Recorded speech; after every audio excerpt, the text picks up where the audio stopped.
Hello everyone, আশা করি সবাই ভালো আছেন। গতকাল আমরা দিয়ের ব্যবহার দেখেছিলাম এবং এখনও আমাদের কিছু দিয়ের কোথায় কোথায় আর্টিকেল দি বসবে সেটা এখন আমরা আরও কিছু নিয়ম দেখব। তো গতকাল আমরা 10টা নিয়ম দেখেছিলাম। 11 নম্বর নিয়মটি লিখবেন যে আসলে কোথায় আর্টিকেল বসবে। আমরা মরুভূমির যে নাম, মরুভূমি, মরুভূমির নাম, মরুভূমির নাম এটা যদি থাকে তার পূর্বে দি বসবে। যেমন আপনারা মরুভূমির নাম বসাইতে পারেন, ধরেন সাহারা মরুভূমি, আমাদের সবারই পরিচিত সাহারা মরুভূমি। তাহলে সাহারা মরুভূমির পিছনে এই যে সাহারা পিছনে হলো দি বসবে পূর্বে। এরপরে গোবি, গোবি মরুভূমি সম্পর্কে আমরা জানি। তো গোবি এটা হলো একটা মরুভূমি, তাহলে এর পূর্বে হচ্ছে কি দি বসবে। এরপরে আপনার যেমন থার, THAR, থার ডেজার্ট, হ্যাঁ, এর পূর্বে হচ্ছে দি বসে। আর্টিকেল কি বসবে? দি বসবে। তাহলে যেটা হচ্ছে যে মরুভূমির যত নাম আছে তার পূর্বে আর্টিকেল দি বসবে। এরপরে আমরা দ্বীপপুঞ্জের যদি নাম, দ্বীপপুঞ্জের দ্বীপপুঞ্জের নাম, এই দ্বীপপুঞ্জের নামের পূর্বে কিন্তু আর্টিকেল দি বসবে। যেমন আন্দামান নিকোবর দ্বীপপুঞ্জ আমরা জানি, তাহলে দ্য আন্দামানস, তো আন্দামানস। তো এই যে আন্দামান দ্বীপপুঞ্জ, এর পিছনে এর পূর্বে দি বসবে।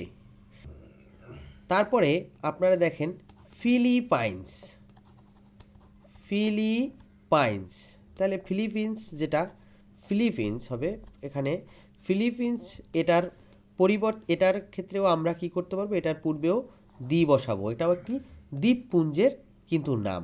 তারপর হচ্ছে নেদারল্যান্ডস দ্বীপপুঞ্জ আছে, তার পূর্বেও আমরা দি বসাবো। চোখ বন্ধ করে এগুলা দি বসিয়ে দিবেন, ঠিক আছে। এই হচ্ছে আমাদের দ্বীপপুঞ্জের নাম। তো এরপরে আমরা মহাসাগর, সাগরের নাম যদি পাই, সেটা গত ক্লাসে আমি বলেছি যে সেখানে হচ্ছে আমাদের স্বভাবতই দি বসবে। এরপরে আপনারা আরও কয়েকটা নিয়ম আছে, সেগুলো হচ্ছে কীরকম, যে যদি আপনার যে সুপারলেটিভ ডিগ্রি লেখেন সবাই, যে সুপারলেটিভ ডিগ্রি, তো সুপারলেটিভ ডিগ্রি এর অ্যাডজেক্টিভের যদি পূর্বে, সুপারলেটিভ ডিগ্রি এর অ্যাডজেক্টিভ যদি সেটা থাকবে, অ্যাডজেক্টিভের পূর্বে এর অ্যাডজেক্টিভের পূর্বে কিন্তু আপনার কি বসবে? দি বসবে, দি বসে। তো এখন হচ্ছে আমরা একটা এক্সাম্পল দেখি যে সুপারলেটিভ ডিগ্রিটা কি। হি ইজ, তারপর হচ্ছে কি বেস্ট বয়, হ্যাঁ, ইন দ্য ক্লাস, ধরেন ইন দ্য ক্লাস। তাহলে এখন এই যে হি ইজ, তারপর হচ্ছে কি বেস্ট আছে, দেখেন বেস্ট, তার মানে এটা হচ্ছে বেস্টটা হচ্ছে সুপারলেটিভ ডিগ্রি, তার পূর্বে আমি একদম চোখ বন্ধ করে দি বসিয়ে দেব। তাহলে সুপারলেটিভ ডিগ্রি এর অ্যাডজেক্টিভের পূর্বে, এটা বেস্ট তো অ্যাডজেক্টিভ, এটা আমরা সবাই জানি, কারণ এরপরই হচ্ছে নাউন আছে বয়, নাউনের দোষ গুণ বুঝাইছে, তাহলে মানে এটা গুণ বুঝিয়েছে, ঠিক তার পূর্বে আপনার আর্টিকেল দি বসবে। এরপরে আমরা আরেকটা নিয়ম দেখতে পারি যে যদি অট্টালিকা, বিখ্যাত যে অট্টালিকাগুলো আছে, বিখ্যাত অট্টালিকার যদি নাম থাকে, বিখ্যাত অট্টালিকা যেমন কি অট্টালিকা হচ্ছে যেমন তাজমহল, হ্যাঁ, তাজমহল, এই তাজমহলের পূর্বে কিন্তু দি বসবে। বিখ্যাত অট্টালিকা তাজমহল, তারপর হচ্ছে কি, হ্যাঁ, ব্রুজ খলিফা আমরা সবাই জানি। তো এই ব্রুজ খলিফার পূর্বে কি বসবে? আর্টিকেল দি বসবে। এইগুলো দেখা মাত্রই আপনি দি বসাইতে পারবেন। তাহলে হচ্ছে আমরা নিয়ম, এটা হচ্ছে 14 নাম্বার, মানে 14 নম্বর নিয়মে চলে গেছি, যে এর পূর্বেও দি বসে আর্টিকেল। তার মানে আমরা আজকে পেলাম যে মরুভূমির নামের পূর্বে দি বসবে, দ্বীপপুঞ্জে যদি নাম থাকে সেক্ষেত্রে দি বসবে। সুপারলেটিভ ডিগ্রি এরপরে এর অ্যাডজেক্টিভের পূর্বে যদি আমরা তার সেক্ষেত্রে দেখি যে অ্যাডজেক্টিভ আছে, সুপারলেটিভ ডিগ্রি এর অ্যাডজেক্টিভের পূর্বে অবশ্যই দি বসবে। বিখ্যাত অট্টালিকার পূর্বে দি বসবে।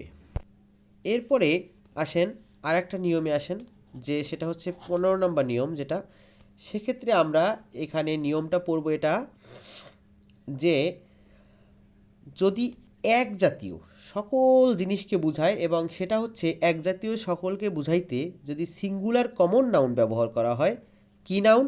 Singular common noun. তাহলে আপনি লেখেন এক জাতীয় সকল কিছুকে বুঝাতে, সকল কিছুকে বোঝাতে যদি সিঙ্গুলার কমন নাউন বসে, singular common noun, singular common noun, common noun, এটাই হলো মেইন সিঙ্গুলার কমন নাউন। তো সিঙ্গুলার কমন নাউনের, তাহলে এই যে সিঙ্গুলার কমন নাউন এর পূর্বে আপনার অবশ্যই কি বসবে? দি বসে। এর পূর্বে দি বসে। যেমন আমি দেখেন কাউ, হ্যাঁ, এক জাতীয় সব জিনিসকে বুঝাইছি। Cow is a useful animal. তাহলে এখানে কি হবে? The cow. আমরা কিন্তু অটোমেটিক্যালি পেয়ে যাব যে the cow is a useful animal. কেন?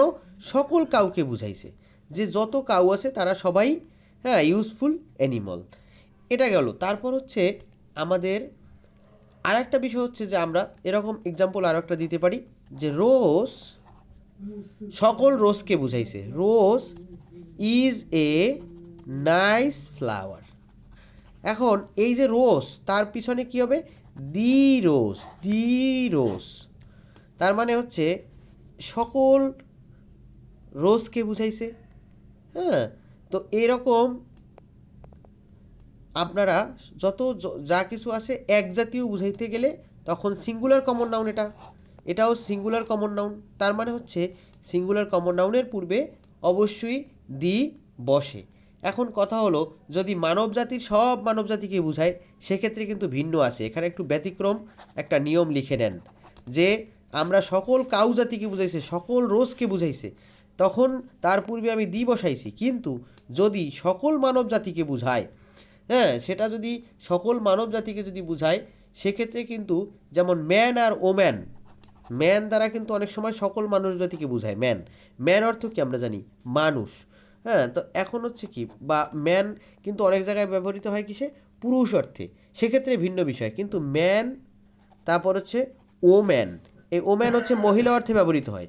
কিন্তু আমরা এই দুইটা জিনিসকে যখন আমরা যখন এটার মিনিংটা যখন হবে মানব জাতি, মানব জাতি, হ্যাঁ, টোটাল মানব জাতি, তখন কিন্তু যখন মিনিং হবে মানব জাতি তখন আর্টিকেল এর পূর্বে আর্টিকেল বসবে না।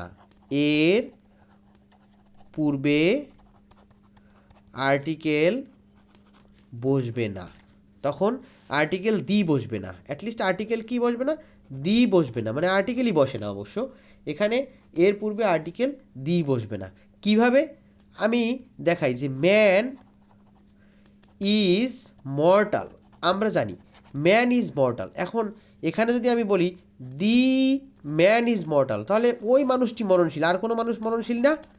দি দ্বারা তখন নির্দিষ্ট করে বোঝানো হ্যাঁ হয়ে যাবে। এখন হচ্ছে কি, দি ম্যান ইজ মর্টাল তখন হয়ে যাবে। আসলে তো দি দ্বারা তো নির্দিষ্ট করে বোঝানো যাবে না। আর দি এরপরে বসাবো, টোটাল গোটা মানব জাতিকে বুঝাইছে। তার মানে কি, দি ম্যান তখন একজন মানুষকে বোঝানো হয়ে যাবে, ওই মানুষটি মরণশীল। তাহলে আপনার এটা ইনকারেক্ট, এটা হবে না, এটা কোনোভাবেই হবে না। তাহলে কি লিখতে হবে? ম্যান ইজ মর্টাল, শুধু ম্যান ইজ মর্টাল হবে, কোনোভাবেই ম্যান ইজ মর্টাল, এটা কোনোভাবেই এর পিছনে এই ম্যানের পূর্বে কখনোই আর্টিকেল বসে না। কারণ কি, এটা মানব জাতিকে, টোটাল মানব জাতিকে বুঝাইছে, টোটাল মানুষকে বুঝাইছে যে মানুষ মরণশীল। ঠিক আছে, তাহলে এই পর্যন্তই আমাদের দি এর মোটামুটি ব্যবহার আছে। এরপরে আপনাদের এমনি মুখে বলি যে অনেক সব প্রসিদ্ধ কোনো ঐতিহাসিক জায়গার নাম থাকতে পারে। তারপরে হচ্ছে ওই বিখ্যাত অট্টালিকার নাম, সেটা আমরা অবশ্যই বলেছি। এরপরে আপনার হচ্ছে বিভিন্ন যেমন জাতি সম্প্রদায়ের নাম, এগুলো নিয়ে আলোচনা করেছি। তারপরে আপনাদের বর্ণনামূলক ভৌগোলিক যে নামগুলো আছে, যেমন ইউএসএ, পাঞ্জাব, ঠিক আছে, এর পূর্বে অনেক সময় দি বসে, ইউএসএসআর এগুলোর পূর্বে দি বসে, অনেক সময় না, এগুলোর পূর্বে সবসময় দি বসে।